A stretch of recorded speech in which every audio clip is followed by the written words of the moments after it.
Hello, welcome back. I'm going to continue to talk about the book King Paimon, The Lord of the Endless Silence, The Lord of the Abyss. It is a grimoire, a book that I have written. I'm the author, Anais Giulia, and it is published on Amazon internationally if someone is interested in reading and buying it. It is a very beautiful book. It's a large book. It's a grimoire. Grimoire has the meaning of magic, of the magical aspect of course, our subject, which is King Paimon, which is a magician. He represents many different elements. He includes in his name, includes in the story as well as in the book. It is like a full circle. All the elements have to fit to one another. At the same time, there is the aspect of freedom. There is always room for interpretation. There is always room for new ideas or new insights or new elements. And of course, the way that one interprets the elements, it can be quite different. That's why it's the beautiful thing of our minds. Each mind is unique. There's no mind alike. Maybe we find similarities with some people, not say, well, we do think the same or we have the same ideas, but I think the interesting aspect is when one can discuss and one can find different aspects or different ideas. To say, well, my experience in reading the book, it is different than someone else.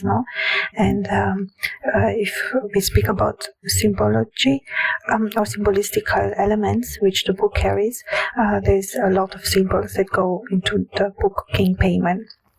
Why the symbols? Because it's very cryptic. It's the aspect of magic. The aspect of magic is something it's hidden, something that is powerful, and something that is sometimes unseen, sometimes is revealed, but it is revealed mostly through symbols or through images or through visions. But those visions carry symbols that we have to interpret them. We have to have the knowledge to understand what they mean.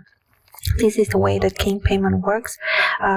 He is a magician, as I've said, and he has different ways to teach or to express or to give meaning to the symbols that he carries.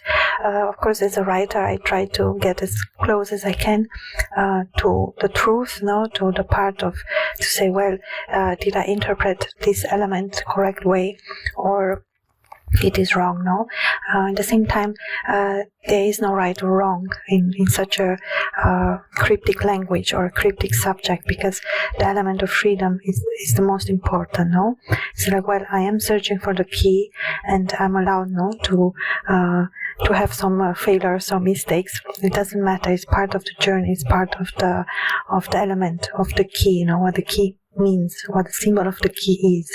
The key opens door. The key opens something that is new, that is unheard, unseen, untouched. It's something new, the element of new. Always when we find something new, it's like, oh, how should I react? How should I include this in my story? That's part of the writer, the writing aspect of a book, And so, well, it requires a lot of confidence, and you have to have the confidence and almost to say, well, I know what I'm doing, even if I'm probably, walking in the darkness. At the same time, and that's what Paimon teaches that the darkness is not empty, the silence is not empty. Actually, it's the opposite. It's very rich with symbols, very rich with knowledge, with wisdom, with things that maybe no one has discovered until now. That's the part of the magical part of the writer as well. The writer too is a magician, of course. There are different type of magicians, and writer is one that uses words, syntax, sentences, to create a story, to create, say, a magical book. It is a grimoire. It's almost the element of the spell. It is not magic in the way of witchcraft, of course not. It is a high magical power, that Paimon is teaching as well. There is an elevation always that comes with Paimon. There is no profane element. There's always a sacred element to Paimon. There's always the element of elevation, of highly intelligence and highly magic, no, the type of magic that is unseen, unheard, untouched. There is this element that comes with Paimon as well. There is a moment of preparation, but it's almost like when you go to an exam and you have prepared, but in the moment you are there, you have to throw those that preparation on the window now and say, well, now is the moment of truth. Now I have to use all my wisdom, all what I am, so I can give the right answer, and I can pass the exam. No. So Paimon knows that to find the answer or to find the key, one has to be prepared. One has to be brought to the front of the door, no? And once you have the key, you can open it, and then you can find something new, no? And then how you interpret it, how you move on, then, no? How you use this information. And my choice was to write a book about King Paimon. I was studying about him, who he represents historically, no? Trying to find information. It is a very ancient history or ancient old knowledge, wisdom. At the same time, I almost like to say, well, I did take the key and I did open the door, and I didn't even know what is going to expect, what is expected of me. No, in a way I knew, in the same time not, because the element of new, of the blackness, of the darkness, I don't know what I'm going to find there, but this element of trust, of the confidence, no, to say I am searching, I am a seeker of wisdom, of knowledge, and I'm allowed, to open a door that hasn't been opened, or at least the fact that it's me there, it creates a new element. No, I am the new key, the new element that it changes the story or brings something new, no, through me as well. So it's almost like I don't forget myself, no. It's like I am the line, I am the creator of it, no. I am the one that will interpret it, the one who will write it, the one will create this book. So I was very much aware about that part. I wasn't very much, or I didn't really knew exactly, okay, how it's going to look or what is going to be the story. I almost trust the process, as they always say, trust the process. At the same time, it's not as easy to say I just follow the steps. No, there is a lot of search. There is a lot of maybe even doubt or moments of where does it make sense? Does it make any sense? No. At the same time, that's the part of the seeking of the knowledge. When there's a part where you feel like it's blank, it's missing, I have to fill it up with something, no? Or I can say, well, I will leave it here and I will continue the story in a new direction, no? And I did receive help from Paimon. I definitely, as I've said, King Paimon. No, it's a fictional book. It's a grimoire, but King Paimon is for me a real. He's real. No, it is not to say it is all fiction. There is a part of truth, no, of who King Paimon is, and then of course it's the part of the book. At the same time, I did try to create as close to who he is or who he represents. That was one of the main reasons that I have decided to even write the book, is to present King Paimon in his true light, in his true dominion, in his true power, to give him that honor, of him to himself, no. At the same time, he has agreed upon it, no, to show himself or to help me, no, through different visions that he has given me, or for different knowledge. He has guided me, of course, through the process of writing the book.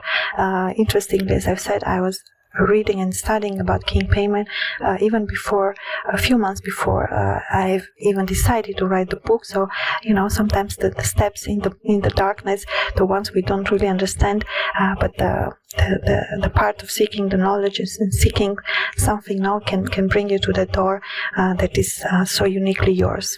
That's another thing that King Paimon teaches. Don't be afraid of taking steps in the darkness. Don't feel afraid to open a door that no one has done before. Be that one. Be the first. Be the one. No. be the king of your own life, of who you are. There is the element of power, of dominion, to say, well, I am a writer, and this is part of my dominion, this is part of my knowledge.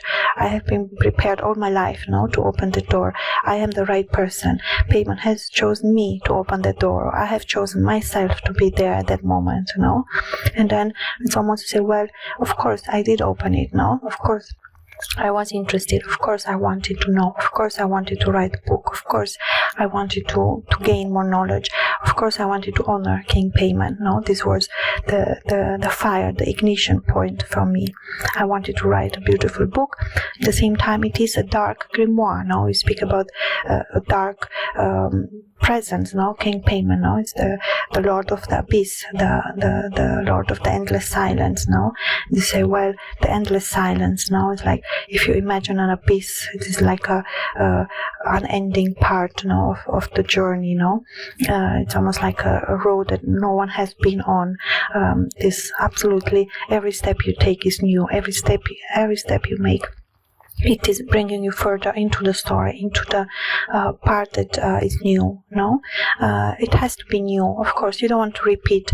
You don't want to walk after the steps of somebody else, And even if you have to do it, you do it for a while, in the meaning, well, I'm learning, I'm a student, I see myself as a student of life, I say, well, there are many things I don't know, and many things, and say, well, the most elements I don't know. It's even to say, even if I know a lot, I know that the unknown part is larger than the part that I know. But that's what makes the story, that's what makes life, Meaning that part of the darkness, that's what Paimon tries to explain, is the part from where life comes. It's not to say the darkness is the end, the darkness is the beginning. From that part we pull, or from that part new elements can come. As I've said, things that are unheard, unseen, untouched, maybe not even understood for this time. Maybe this book now will say, well, maybe it will not be interesting for many people, or it will be too cryptic, or but maybe in the future it is going to be exactly the right subject for people, or so for some type of interest in this thematic. In the same time, there is not, even if it sounds very, the element of fear, to say, well, how can I step in the darkness? I'm scared. How can I put myself in a dark room and meditate? I'm scared. Of course, because the unknown does carry a part of fear, but that fear is an illusion. That's what Paimon teaches as well. Fear is illusion. Fear is the one who's telling you, once you are at the door, don't open it. The fear doesn't want you to move. The fear makes you stagnant, and it is just a test that you have to overcome. Don't fall for the fear. Be brave, be confident, be strong, and say, no, I'm here. There's a meaning why I'm here. There's a meaning why there's this door, or maybe there is no door. Maybe I can move freely. Maybe the illusion is that there is a door.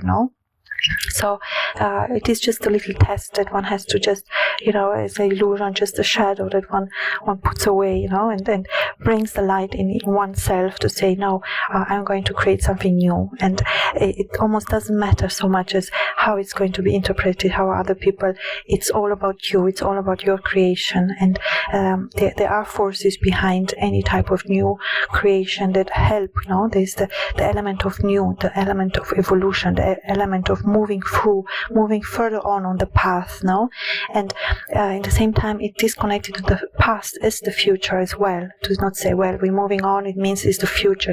One can bring elements from deep past and create them in a new form for the future. That's what the King Paimon book represents for me as well. I have taken a very ancient symbol, a very ancient subject, King Paimon, and I have transformed it in something new. It is my own creation. It is my own love. It's my own, conquest. My own dominion. It is my book.